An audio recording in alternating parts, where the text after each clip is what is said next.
Hello, guys. Welcome to another episode of the Whole Man podcast. And with me on this pod is a very special guest. He's a spoken word artist. Already laughing, already smiling already. His name is Jeremiah Ibiwoye. Thanks for coming on the post. Thank you so much. Podcast. Thank you very much. First of all, I want to ask, how did you discover this part of spoken word poetry? Really? Is it something you stumbled upon? Is it something somebody inspired you to do? Or just something that, you just want to do? So I think, hello everyone again. I think it's more of discovering and more of everything. Like, I got inspired to do it, I discovered it, and I think it's just like a whole journey together. So I started spoken words. I started rap first, and I'm a Deeper Life member. So, it was like the most unorthodox thing. Yeah. So, but I think there was a time when I had a paradigm shift. I think everybody has that. And then Christ came into my life, and I noticed that the kind of lyrics I was writing was not like the best I should write, depending on my face and all like that. So I started from there, and I was like, okay, I need to start writing something else. But for me, rap was not like the most orthodox thing I could do with that craft. I could write, and all like that. And though I was a science student, or I am a science student, yeah. So I just, okay, what can I do better? What can I do better? How can I still pass the message to first my primary audience, and that's like my church, my guys, you understand? And not all of them understood rap. So then I discovered poetry, and poetry was just, so that's the discovery part. And then I discovered poetry, and poetry was just something beautiful. Poetry was deeper than rap, and I love deep things. You understand? So poetry and Deeper Life going on.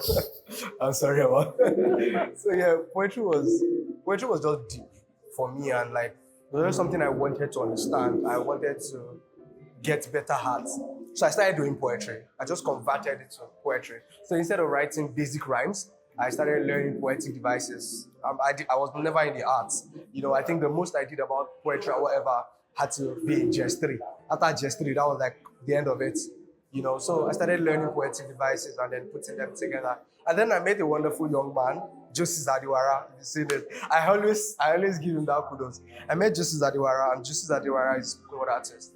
Was my neighbor in the hostel when I was in uni. So I just started seeing him in a different light. He was doing more than poetry. His own was even performance poetry. Because there's a whole difference between performance poetry and spoken words. They are intertwined, but they are still separate. Does that make sense? I think you need to explain, because So it's just like one of those things that they look like each other, but they can stand alone and then mix together again. Okay. So it's just like that. So it was doing performance poetry, and I like this. I like this thing. I love the fact that it's more than just poetry that someone has to, if you pick up Shakespeare's work now, there's a level you have to get to be able to understand some of the things, especially some of the deep messages it's trying to pass. But this is now more than just writing, more than just page poetry. It is now performance poetry. So I just piqued interest, started working together. I started teaching me stuff. I started watching a whole lot of people. I'm talking about Janet Yates. I'm talking about Graciano. There's Chike. There's a whole lot of them. There's a process. In Nigeria, there's a whole process to it. So I started watching these people, Tyler, the Perrys, and all of them. Like that. I started watching, and then it started growing on me, and I started writing my thing. And I think that's how I just found myself in spoken words and page. I do page poetry, but not that much. I do more performance poetry, more of spoken words than page poetry. Yeah, so that's how I found it. You discovered it, you were inspired, and then you learned. Yeah. I think that's what you said. It's a blend of everything. Yeah. So I'm thinking that your favorite book in the scripture is Solomon. Because have you seen that guy? Solomon. No, but if you look at David, look at Psalms. There's something about the Psalms. Like, if you sit down and read the Psalms, you'll be like, okay, how are you thinking? And that's why I'm not surprised that David is Solomon's father. There was that genetic transfer. I'm serious. Like, Psalms is deep. Solomon had that, that skill. I think he was able to I think it's just generational something. Like, it's always going to be better than the other. So that was Psalms was very, very deep. Or Psalms is it's not worse. Psalms is very, very deep. And then Solomon had his own.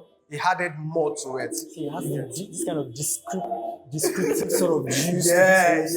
Describes relationship, describes everything. He touches that has wisdom, and the man that is foolish. And again, Solomon had wisdom. more than Yeah. David. So you can't put them on the same pedestal generally.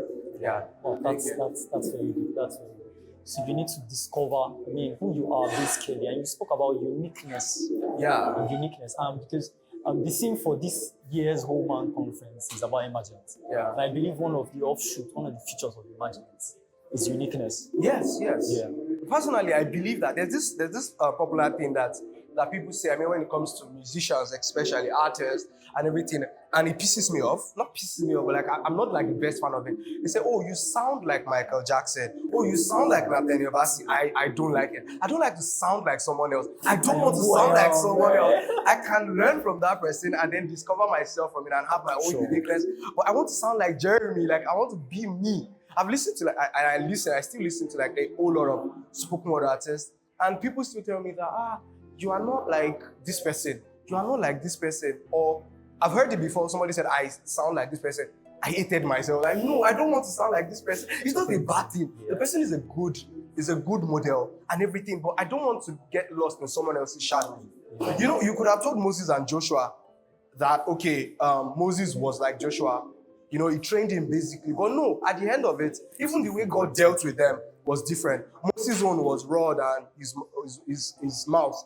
But Joshua's own was fights. Did you get? So even though they were like alike, but they were not the same person. Joshua had his own voice and Moses had. And a lot of people out there, I mean, as a spoken word artist now, maybe as a musician or an artist or a cinematographer, whatever you're doing, like, you know, of course, there will be that, you work like this person. But I don't think the best way to emerge is to work like this person, is to be you, not like someone.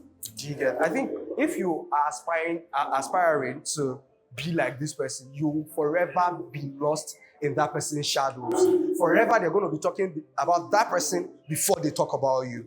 So that's just, and I mean, if you imagine, leave that shadow and imagine. Let's see you. Basically. So it's just a call to originality, basically. So if you're not yourself, you're not someone else, because there's no how you can be like someone else. You get? So, because there's always that person. Yeah, there's always that person. So at the end of the day, it's like a non-entity where you are meant to have like an entity your own, that you express. Yeah. And that's why fingerprints scars on are different. Deeply. Fingerprints are different. We can go on and on, but you need to stick around to the Whole Man podcast because we're going to bring you more exciting guests. You need to follow Jeremy across his all the social media handles. They'll be scrolling right now on the page. You can listen and interact with his art. They carry so much power, so much life, and I know that will bless you. Thank you very much. Tell you to stick around for more episode of the Whole Man podcast. Thanks.